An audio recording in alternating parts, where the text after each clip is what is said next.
Hi hello friends, welcome to my YouTube channel. ఎలా ఉన్నారు అందరూ? బాగున్నారా? మేమైతే చాలా బాగున్నామండి. ఈరోజు మరి చేపల పులుసు తయారీ విధానం చూడబోతున్నామండి. మా ఛానల్ని మొదటిసారిగా చూస్తే సబ్స్క్రైబ్ చేయండి, లైక్ చేయండి, షేర్ చేయండి. Thank you friends, me support మాకు అవసరం. ఇవైతే మా ఊరి నుంచి తెచ్చిన చేపలండి. చిన్న చేపలు అయితే చాలా టేస్టీగా ఉంటుందండి. ఇక్కడ చూడండి, మా భార్య గారు నీళ్ళ చేస్తున్న ఈ పని అసలు ఎక్సలెంట్ అండి. ఒక్కసారి నేను కడగడం చూశాను, ఆమె నేర్చుకున్నది. ఈరోజు ఆమెనే ఇలా క్లీనింగ్తో సహా ఈరోజు మొత్తం నేను చేస్తానండి, చూడండి ప్లీజ్ అని చెప్పారు వాళ్ళు. సో ఆమెకి ఇచ్చేసాను. సో ఆమెనే క్లీన్ చేస్తుందన్నమాట. మా సైడ్ ఈ చేపలని బుర్కలు అంటారండి. మరి మీ సైడ్ ఏమంటారో ఈ చేపల్ని కామెంట్ రూపంలో మాకు తెలియచేయండి. అలాగనే ఈ వీడియో మేము హైదరాబాద్ నుంచి చేస్తున్నామండి. సో ఈ వీడియో ఎక్కడికి వెళ్తుందో మేము తెలుసుకోవాలనుకుంటున్నాం. మీ ఊరి పేరు కూడా కామెంట్ రూపంలో తెలియచేయగలరు.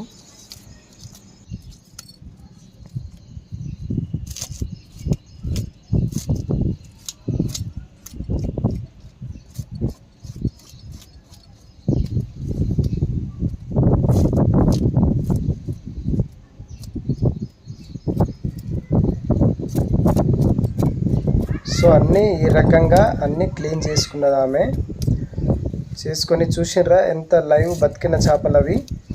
పల్లెటూరులో నిజముగా చిన్నప్పటి జ్ఞాపకాలు వస్తున్నాయి. మేము గాలాలేసి వాళ్ళతో పట్టిన రోజులు గుర్తొస్తున్నాయి. సో ఇక్కడ ఏమైందంటే నేను కట్ చేస్తున్నాను, ఎందుకంటే ఆమెకు దీని మీద ముళ్ళు చాలా ఉంటాయి అన్నమాట. నాకు భయం అండి అని చెప్పేసరికి కొంచెం నేను కూడా ఆమెకు హెల్ప్ చేయడం జరిగింది. ఆమె ఫస్ట్ చేప పొట్టు గీకి నాకు ఇచ్చేసింది. నేను ముళ్ళు గిట్ల అన్నీ కట్ చేసి ముక్కలు చేసి ఇచ్చానన్నమాట.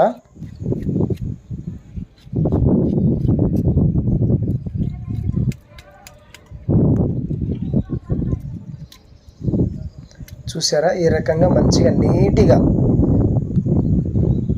కడుక్కోవాలి. మంచిగా శుభ్రం ముక్కలు చూడు, కొంచెం చిన్న చేపలు కదా, కొంచెం పెద్దగానే ముక్కలు కోసామండి. ఎందుకంటే కడాయిలో కలుపుతున్నప్పుడు అవన్నీ విరిగిపోతాయి, మెత్తబడిపోయి అంత ముక్కలు ఖరాబ్ అయిపోతాయి అన్నమాట. సో ఈ రకంగా మంచిగా నీట్గా క్లీన్ చేసుకోవాలి.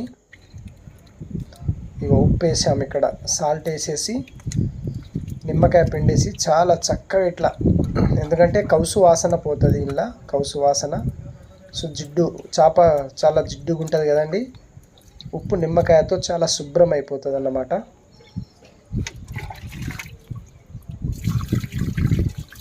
ఈ రకంగా అన్నమాట మంచిగా కడుక్కోవాలి, శుభ్రంగా నీట్గా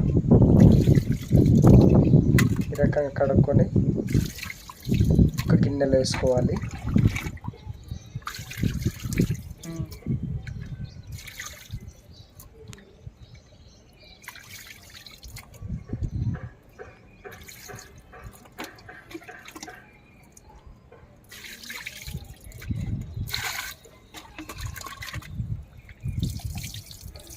చేపలు అయితే క్లీన్ అయిపోయినాయి. ఇప్పుడు తయారీ విధానం చూద్దామండి. చేపలకైతే ముక్కలు చేసి క్లీన్ చేసుకున్నామండి. ఈ చేపలకైతే తగినంత చింతపండు తీసుకున్నానండి. ఇది కొంచెంసేపు నానబెట్టాలి. ఇది చేపలకి సరిపడంత చింతపండు తీసుకున్నానండి. ఎందుకు తీసుకున్నానంటే ఇది పుల్లగా ఉంటుంది కదండి, కొందరికి ఇష్టం ఉంటుంది పుల్లటి, కొందరికి ఇష్టం ఉండదు. చింతపండుని అయితే 2 times కడుక్కోవాలండి. కడిగిన తర్వాత ఒక 5 నిమిషాలు నానబెట్టుకోవాలండి. చింతపండు పులుసు అయితే రెడీ అయిందండి. ఇక ముందుకు వెళ్దాం. ఒక 3 పచ్చిమిర్చి, ఒక చిన్న ఆనియన్ కట్ చేసుకున్నామండి. స్టవ్ వెలిగించుకొని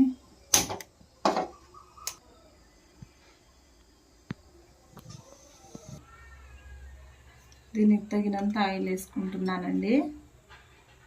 మనకి ఎంత అవసరమో అంత వేసుకోవచ్చు. కొన్ని మెంతులు వేసుకుంటున్నా. అలాగనే ఎండుమిర్చి వేసుకుందాం.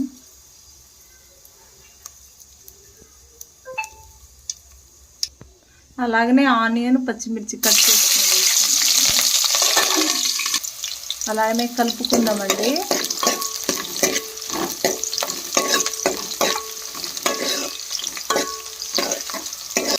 తర్వాత దీన్ని కొంచెం లో ఫ్లేమ్లో పెట్టాలి. తర్వాత ఆనియన్ పచ్చిమిర్చి ఎగినాయి కదండి, కొంచెం లో ఫ్లేమ్లో ఒక 2-3 నిమిషాలు పెట్టిన తర్వాత కొంచెం అల్లం పేస్ట్ యాడ్ చేయాలండి.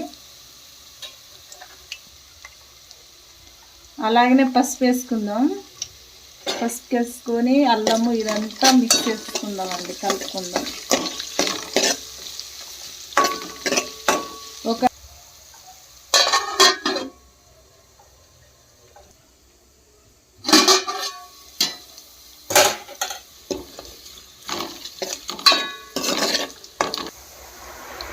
అలాగనే పిసుకున్న చింతపండు పులుసు రెడీ చేశాను కదా, ఇది ఇందులో వేసుకుందామండి. ఇది చూసారండి, అలాగనే పులుసు వేసేసాం కదా, ఇంకొక 5-6 నిమిషాలు ఇది బాగా మసలాలన్నమాట. దీని సరిపడా ఉప్పు,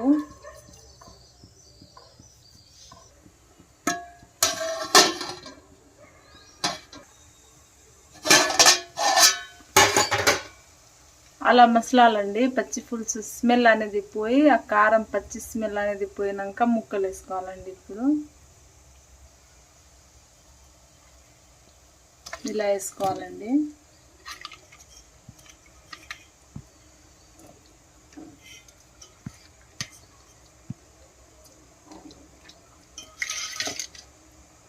ఇలా వేసుకోవాలండి చేపల ముక్కల్ని.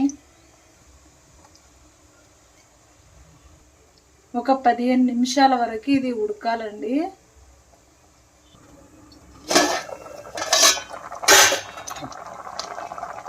తర్వాత ఇలా ఉడికినాక ఇట్లా కలుపుకోవాలండి మామూలుగా, లేకపోతే ముక్కలు ఇరిగిపోతాయండి.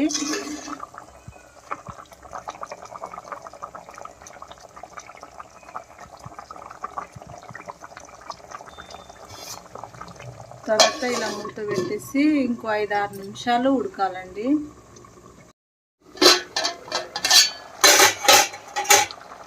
అలాగే కూర అయితే ఉడికేసిందండి. అలాగే ఈ పౌడర్ ఏంటిదంటే ధనియాలు, మెంతులు, జీలకర్ర, కొంచెం ఓమా ఇట్లా యాడ్ చేసి నేను ఈ పొడి చేసుకున్నానండి. చాలామంది ఓమా వాడరండి, మేమైతే ఈ ఓమా వాడతామండి. ఇది చాలా టేస్ట్గా ఉంటుందండి. ఓమా ఒకసారి వేసుకొని మీరు చూడండి, వండి చాలా బాగుంటుందండి. పులుసు కూడా చాలా టేస్ట్గా వస్తుందండి. అలాగనే మూత పెట్టేసుకుందామండి. ఒక 1-2 మినిట్స్ తర్వాత దింపేయాలన్నమాట. అలాగనే ఈ కర్రీ అయితే అయిపోయిందండి, ఉడికింది, దగ్గరికి వచ్చేసింది కూర. అలాగనే ఇప్పుడు స్టవ్ ఆఫ్ చేసేద్దాం. వేడిగా చేపల పులుసు రెడీ. అలాగనే వేడిగా చేపల పులుసు రెడీ అయిందండి. ఇప్పుడు మా ఆయన ఈ టేస్ట్ చేయబోతున్నాడండి. చాలా బాగుంటుందండి. అన్నంలో అయితే ఈ పులుసు చాలా టేస్ట్గా ఉంటుంది.